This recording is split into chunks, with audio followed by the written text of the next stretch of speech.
personal. The other night at about 3 a.m. in the morning, I woke up and I noticed that our power had gone out. I looked over to the side at where normally my alarm clock would tell me what time it was, but there was nothing, no light, nothing whatsoever.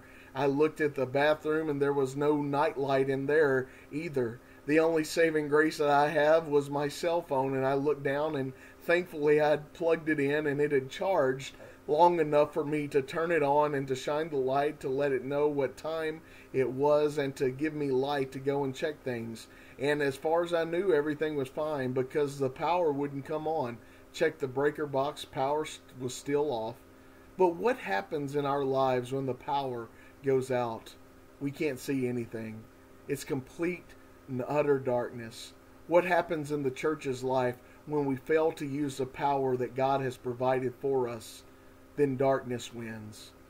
Friend, do you see that in 2 Corinthians chapter 4, verse 7, it reads, "But we have this treasure in jars of clay to show that this all-surpassing power is from God and not from us."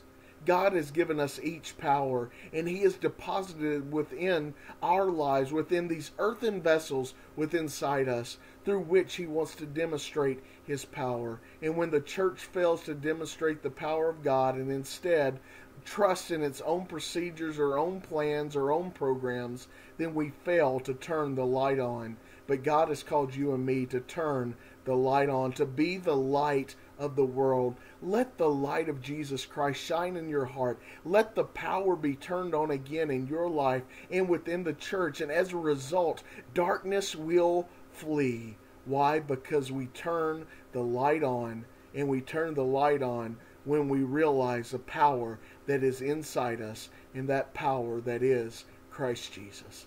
Have a great day. Jesus said